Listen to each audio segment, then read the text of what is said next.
美國足總未交代普捷天奴前景，體育總監人選仍未有定案。美國男子足球代表隊完成世界盃征程後，管理層卻面對多項重要職位懸空，未來發展方向仍然存在不少變數。主教練普捷天奴的去留至今仍未明朗，他現有合約將隨今屆世界盃結束而屆滿，而有關合約部分薪酬一直由多名億萬富豪捐助者資助。另一方面，美國足總體育總監克羅克早於今年4月辭職，轉往沙特阿拉伯出任相同職位，令球隊管理架構再添空缺。不過，即使兩個關鍵崗位仍然懸空，美國足總表明短期內未必急於作出決定。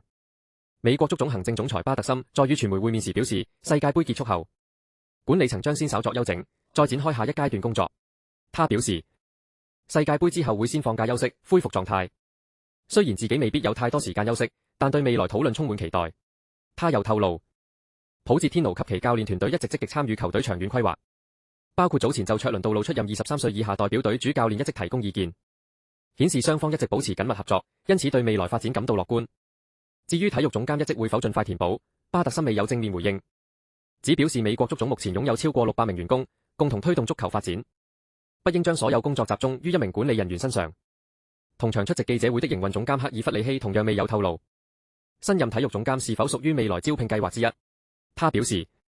美國足總現時已建立一支經驗豐富的管理團隊，既有熟悉美國足球體系的人才，亦有來自世界各地、具備國際視野的專業人士。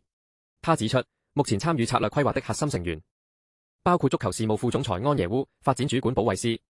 女子青年發展主管基雲斯以及女子國家隊主教練希斯。他們正共同研究球隊短期部署以及整體架構的長遠發展。他相信，未來數個月內，美國足總將就管理架構提供更清晰交代，但強調目前整個團隊基礎穩固，足以支持球隊未來持續發展。雲加，美國足球崛起關鍵在於持之以恆與完善培育。國際足協全球足球發展總監雲加表示，美國要真正躋身世界足球強國，過去一直面對不少結構性障礙，但隨着美國足協及美國職業足球大聯盟近年積極推動改革，不少問題正逐步獲得改善。他日前與美國足協行政總裁巴特森及營運總監克爾弗里希出席座談會時，高度讚揚美國足協斥資2億5千萬美元興建位於佐治亞州費耶特維爾的新總部，認為一個現代化足球基地不僅是訓練設施，更能讓每一位足球運動員感受到歸屬感，真正擁有屬於自己的家園。雲加指出，國際足協在主席因芬天奴支持下，一直大力推動美國足球發展，因為美國擁有約3億5千萬人口，人口多元，蘊藏大量潛在足球人才，只要提供公平發展機會，讓更多人接觸和熱愛足球，美國將具備成為世界足球強國的巨大潛力。不過，雲加強調，硬件建設只是第一步，更重要的是球場上的人才培育工作。他表示，美國直到近年才開始建立較為一致的技術發展方向，過去一直缺乏全國統一的足球技術培訓政策，但考慮到美國地域遼闊，足球生態複雜，各地發展情況差異極大，因此未來改革方向應由美國足協主導，而非由國際足協代為決定。談到美國足球發展制度時，雲加亦毫不諱言提出批評，特別針對長年備受爭議的付費參與青訓制度，不少家庭每年需支付數以萬美元計的青少年足球訓練費用，令不少基層家庭難以負擔。他認為，來自貧困背景的孩子往往因此失去接觸足球的機會，而這正正是制度最需要改善的地方。雲加指出，世界上不少最優秀的足球員都來自基層家庭，如果貧困兒童無法參與足球運動，美國便可能錯失大量天才球員。因此未來必須建立一套真正向所有人開放的制度，而且改革不能只追求短期成果，而是需要長期持續地推動。雲加以法國足球發展作為例子，指出自己當年正是法國首批足球學院成立時的參與者。1973年法國首間足球學院成立，經過長達10年努力，到1984年法國便成功奪得歐洲國家盃冠軍。他認為，足球發展從來沒有捷徑，最重要是保持政策一致性，同時建立完善的人才識別機制，真正發掘天才，不是只看球員現時能力，而是要具備眼光、專業培訓及持續觀察，判斷球員5年後能否成才，而這種能力並不容易建立，也是各國足球發展最容易忽略的一環。目前，美國職業足球大聯盟、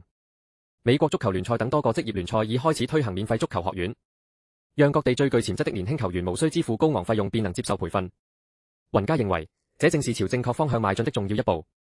美國足協行政總裁巴特森則表示，推動足球改革絕非一項節省成本的工程，需要長時間投入大量資源，亦需要堅定承諾持續推進。他指出，在今屆賽事表現最出色的國家，大多來自全球資源最充裕的足球總會，因為他們能夠確保更多人有機會接觸足球，提供高水平教練培訓，同時獲得政府、社區及職業球會全面支持，各方面朝着共同目標合作發展。這正是美國未來需要努力建立的模式，而今年夏天過後，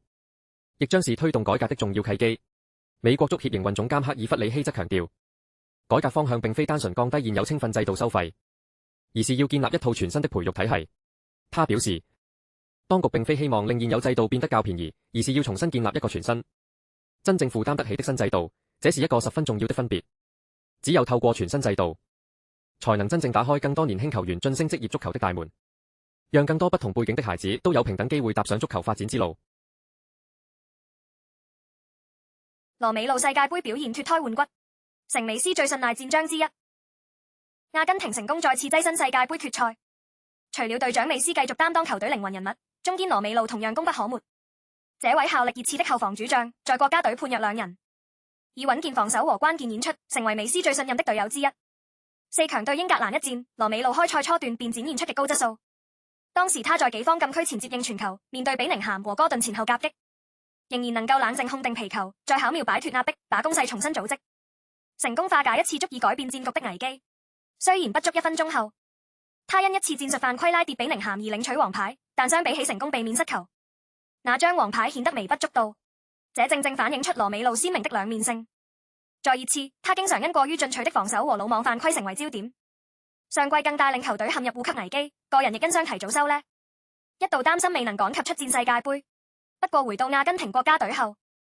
他卻搖身一變，成為球隊最可靠的後防核心。今屆世界盃期間，羅美路與利辛度馬天尼斯組成中堅拍檔，負責守護門將達米安奴馬天尼斯身前最後一道防線。他除了保持一貫強悍攔截風格，同時在完整戰術體系下減少不必要犯規，表現明顯較在球會時更加成熟穩定。除了防守工作之外，羅美路亦肩負由後場串聯中場的責任，甚至在球隊落後時壓上客串中鋒。16強對埃及一戰，他再次挺身而出，於79分鐘接應美斯傳中後頂入追平入球，為阿根廷展開大逆轉奠定基礎，再次證明自己不只是防守核心，更是關鍵時刻的奇兵。決賽面對西班牙，羅美路將肩負更艱巨任務，除了要限制奧耶沙巴靈活走位，更要避免被西班牙一眾技術型球員引誘犯規，維持整條防線穩定。對熱刺球迷而言，羅美路今屆世界盃的表現，或許與他們熟悉的那位中堅判若兩人，但在阿根廷陣中，他早已蛻變成為成熟可靠的領袖，也是美斯衝擊世界盃冠軍路上最值得信賴的後防支柱之一。英格蘭出局責任不止杜曹，問題根源涉及整個體制。英格蘭再次在世界盃淘汰賽止步，無緣晉身決賽。主教練杜曹賽後自然成為眾矢之的，但若將失利完全歸咎於這位德國名帥，恐怕未免過於簡化問題。四強對阿根廷一戰，英格蘭一度領先，卻在下半場最後20分鐘全面退守，最終遭對手反勝，再一次於大賽關鍵時刻功虧一簣。杜曹賽後承認，落敗之後，所有作出的決定都會被認為是錯誤，而所有沒有作出的決定，都會被認為才是正確答案。事實上，英格蘭崩潰的關鍵正正出現在比賽最後階段，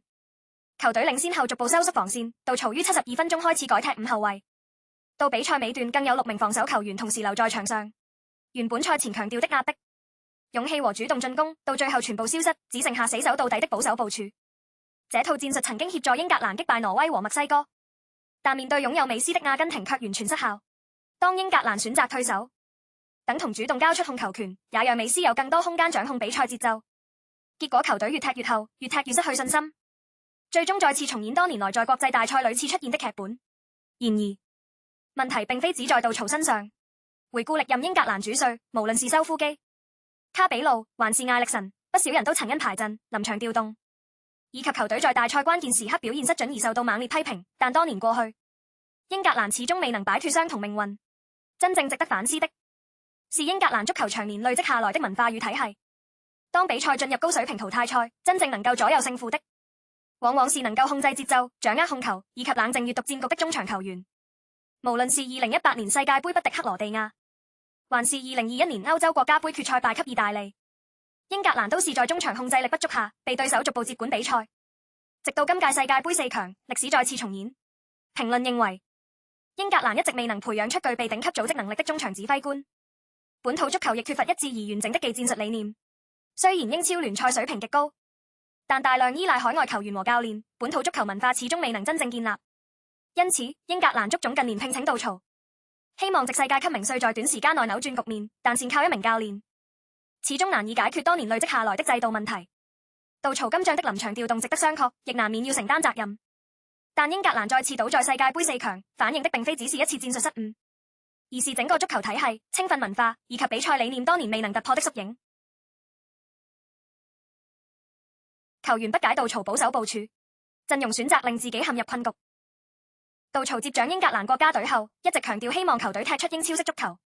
以高強度、高節奏及全場壓迫作為核心戰術。他當時清楚表明，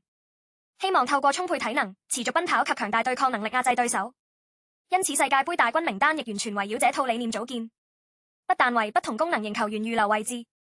亦安排多名能夠提升更衣室氣氛及團隊凝聚力的成員。同一位置亦準備充足替補人選，令杜曹在選人方面獲得足總極大自由。他當時面對外界質疑沒有徵召科頓、彭馬、和頓、基比斯韋特及亞歷山大亞諾等技術型球員時，一直堅持自己有明確理念，並表示不會偏離既定方向。英格蘭在分組賽首戰擊敗克羅地亞時，曾短暫展現高速壓迫足球風格，但這種假象最終在4強對阿根廷一戰徹底粉碎。英格蘭領先1-0後突然全面退守，最終被阿根廷反勝。杜曹臨場突然放棄主動進攻，保守部署令球隊自亂陣腳，形同親手將勝利拱手相讓與美斯。據報不少英格蘭球員對杜曹戰術急劇轉變感到困惑，不明白他為何在領先情況下突然改踢極度防守足球，更無法理解他拒絕利用馬杜基、布卡約沙卡及拉舒福特等速度型球員反擊，錯失擴大優勢機會。杜曹賽後受到多名前國腳猛烈批評，前德國前鋒梅拿批評他主動邀請阿根廷持續施壓，前英格蘭射手朗尼亦直言杜曹戰術無疑是在自找麻煩。外界普遍認為輸波並不可怕，但落敗方式才是真正令人失望。相比1998年世界盃英格蘭10人應戰仍與阿根廷激戰到底，今次球隊完全失去鬥志及比賽主導權，形成強烈對比。儘管英格蘭足總目前仍傾向繼續支持杜曹，不希望倉促換帥，但亦必須正視今次失利所暴露的深層問題。事實上，足總行政總裁布寧咸曾表示，修夫基執教期間最佳表現是帶領英格蘭打入2022年世界盃8強。雖然那亦是修夫基歷來最早出局的一屆大賽，但如今外界檢討杜曹，焦點已不只是最終成績，而是整支球隊從備戰、選人到戰術部署均出現不少值得反思的地方。雖然英格蘭隊內氣氛一直維持正面，球員亦展現團結精神，例如對墨西哥一戰已有明顯體現，但整屆賽事球隊始終缺乏清晰比賽風格及穩定進攻節奏，因此問題根源仍然回到杜曹如何建立及運用整套陣容。有人認為落選的彭馬及科頓本可改變戰局，但即使兩人成功入選，以杜曹當時保守思維，相信球隊領先阿根廷時亦未必獲派上陣。真正令人費解的是，杜曹明明安排多名速度型前鋒坐在後備席，最終卻完全棄而不用。他放棄原有高壓迫理念，同時亦對沙卡傷勢缺乏信心。即使面對32歲阿根廷左閘達利亞費高，正是適合利用沙卡速度突破的時機，杜曹依然拒絕換人。沙卡一直受亞基里斯腱傷患困擾，雖然之前比賽仍曾展現實力，但杜曹最終選擇在最重要時刻保留不用，再次重蹈依賴傷兵作戰的覆轍，令英格蘭白白失去最具威脅的邊路武器，同時亦令自己臨場調動空間大幅收窄。杜曹原本希望逆風利用邊路突破製造人數優勢，因此不希望科頓及爬馬經常內切壓縮中路空間，但沙卡直接替補馬杜基整屆表現未如理想，對挪威一戰後更逐漸失寵。外界質疑杜曹若考慮到沙卡傷勢，當初理應徵召查洛保雲，甚至年輕新星里奧尼高莫夏等速度型翼鋒，而非最終放棄多名自己原本最重視的邊路球員。拉舒福特與馬杜基同樣因表現起伏而被棄用，沒有入選的基比斯韋特則有理由相信自己能夠作出貢獻，畢竟他上季攻入18球，同樣可以升任邊路位置。然而，英格蘭問題並非只有沙卡一人，多名主力均帶傷出戰，利夫拉文圖因傷提前離隊，史東斯狀態不足，需要時間恢復比賽節奏，暫時再次受到腿筋傷患困擾。更於阿根廷追平前抽筋倒地，這些情況其實早已可以預見。另一方面，英格蘭防線替補選擇亦相當有限，蘇爾及路易斯荷爾雖然能力出色，但傷患紀錄同樣頻繁。而麥加亞因落選後反應激烈，亦反映杜曹對他缺乏信任。最終杜曹竟然帶上6名中堅，只有1名左腳左閘及4名中場，令自己在臨場調動上處處受制。當迪格蘭賴斯受到腿筋神經及下背痛困擾時，球隊中場體系立即失去平衡，而杜曹明知副隊長未能應付全場比賽，卻沒有準備足夠替代方案，只能依靠36歲的佐敦軒達臣及文奴作為後備人選。軒達臣整屆賽事只曾一次後備上陣，之後更於慶祝擊敗墨西哥時弄傷手腕，令人懷疑他是否真正屬於比賽計劃一部分。事實上，杜曹最常採取的調動反而是將占士推前擔任中場，而文奴始終未獲重用，留在國內的和頓、般尼茅夫中場亞歷斯史葛，以及曾於歐聯決賽代表阿仙奴出任中場的利維斯史基利等具控球能力球員，同樣全部落選。杜曹一方面批評英格蘭領先阿根廷後失去控球能力，另一方面卻主動放棄多名善於控制節奏的球員。更令人費解的是，他最後甚至沒有堅持自己最初建立的高速壓迫體系。杜曹賽前曾表示，球隊擁有14至15名正選級球員，其餘球員則按不同戰術需要使用。例如東尼就是留待緊急情況衝擊對手防線，因此直至英格蘭接近出局才派遣他上陣仍算合理。然而，完全棄用屈堅斯卻成為另一重大爭議。哈利卡尼對阿根廷表現低迷，本應提早被換走，由屈堅斯利用速度拉開防線及衝擊身後空位，但他整屆賽事僅於對巴拿馬時短暫後備上陣，難免令人認為杜曹過分依賴卡尼。歷任英格蘭主帥過去均曾因過度倚重球星而犯錯，外界原本期待杜曹能夠打破傳統，但最終他卻重蹈覆轍。如今外界對他的質疑將愈來愈大，部分球員開始不滿其過分保守的戰術思維，亦有人質疑自己從未獲得真正上陣機會，球迷耐性亦迅速消耗。雖然英格蘭足總目前仍然選擇支持杜曹，但今次失利已嚴重削弱他的領導威信，而他在整屆賽事由選人部署到臨場調動所犯下的一連串錯誤，亦令這場敗仗變得難以辯解。